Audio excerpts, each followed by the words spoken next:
Hello, Greg here, and welcome to another Mercenary Thoughts from the Inner Sphere, episode 225.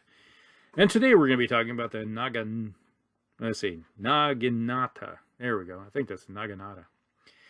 It is a 95-ton mech. It's kind of interesting. It has a 350 movement. No XL engines, so there's a plus right there.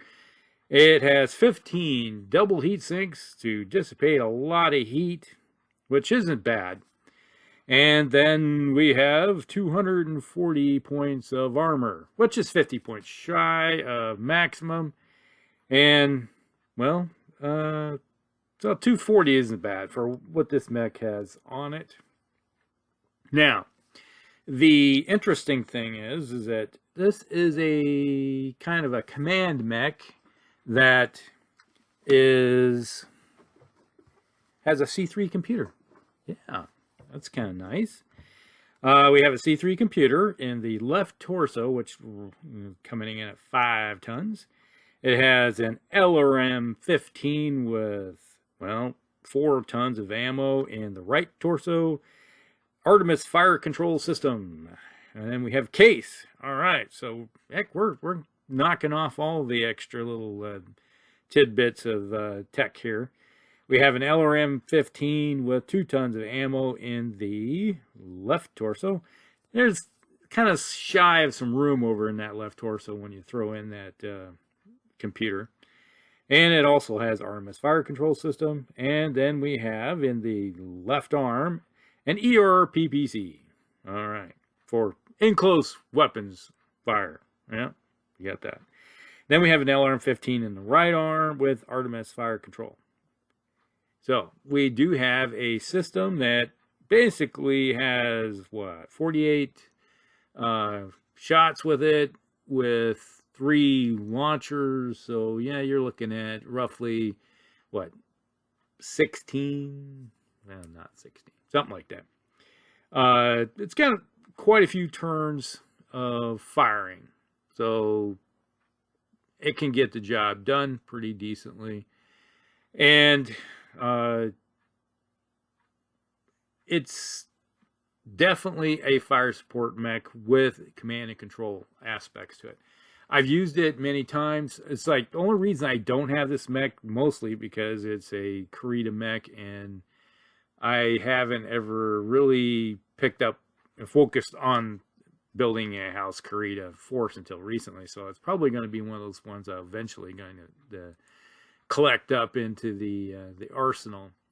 Now, the interesting thing is that when you look at all the weapon systems on board this thing, you fire the 3 LRM-15s, you're looking at 15 heat. You got an ER-PPC, which is 15. So if this mech is parked someplace, and let's say some heavy woods, you know, if you're stuck in heavy woods, why would you move anyway? Because you're already, the best you can get by moving this thing is a 2 mod, and you're sitting at heavy woods.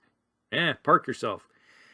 Now, with the C3 system, you're able to find, you know, if you have your lance mates, and why wouldn't you have lance mates with a C3 slave, the other 3? That way you are able to link them together. And I've used this before, you know, at conventions, and my brother has one of these. So it works out pretty decently. So, you know, you get a, let's say you get a Phoenix Hawk with a slave on board, or some other's faster mech runs out there, and then you have a couple other heavies or something like that, and they all have their slave.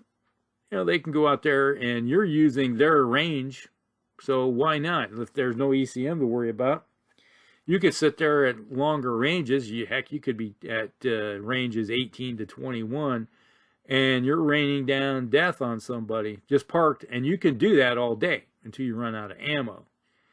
So that's the one thing nice about this mech, is that it doesn't have to get up close, and you got 240 points of armor. You don't have XL engines, so it's going to take a little bit of effort to try to kill this mech. And typically, the only way I've ever killed one of these things, or seen them killed, is, you know, they get hit in the ammo, and You lose a whole bunch of damage that way. You know, and the pilot gets possibly knocked out or something of that nature due to the ammo going up. And there is a chunk of ammo. You're looking at 6 tons of ammo on board. The odds are, it's like, yeah, you got a good chance of when.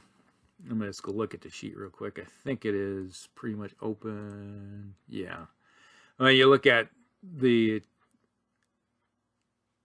right torso. Let's see, 1, 2, 3, 6, 7. Yeah, you're looking at probably about a 1/3 chance of hitting ammo in the torso, and you got about a 1 in 6 chance in the left torso. So there you go. So if you concentrate on the right torso, odds are you might be blowing this mech up. You know, it's got case, so you're not going to engine kill it, but you're going to cause some major damage to the mech. You know, you lose a whole half side, and then the pilot's going to take a couple head hits. So that's possible. So overall, I like the mech. I don't know why I don't have one. I like it because, you know, it's the first time I was going through the books, I was like, this is kind of interesting. Yeah, it's slow. It's a 3.5, but it's an assault mech, Intersphere assault mech. I don't have a problem with Intersphere assault mechs being a 3.5. Heck, you look at the Clan Daiashi. That's a 3.5. You know, yes, it's carrying around 50 tons of weapon systems, but, you know, that's one way you can do that. Like an assault mech, you slow the darn things down, and you're able to carry a lot of equipment. You know, you're looking at, what, 721 tons, 28 tons, just in direct fire weapons on this mech alone. Then you throw in the ammo on board and a C3. So, yeah, you're looking at almost 40. Yeah, oh, yeah, you're carrying over 40 tons of equipment with this mech. That is a lot. This thing can dish it out. And when you throw in the Artemis on board, you know, you got your little +2 right there. It is possible to dish out, what, 55 points of damage? That's pretty good. That is a good potential. Odds are you're most likely going to be doing maybe 37 with it. You know, you throw a good pilot in this thing, it's gonna dish it out. So this is one of those mechs where I'm willing to say 2 thumbs up. I don't know why I don't have one, but hey, you know, we can't have everything. All right, let me look at, there is a few variants of this mech, and it all wraps around, because you look at the title, C3A. It's all part of the C3 system. All right, then we have the C3AR. This is Jihad version. This one has a boosted C3 master and a large variable speed pulse laser. It's basically Word Blake, you know, type of deal. It basically improves upon it. No, it's not bad.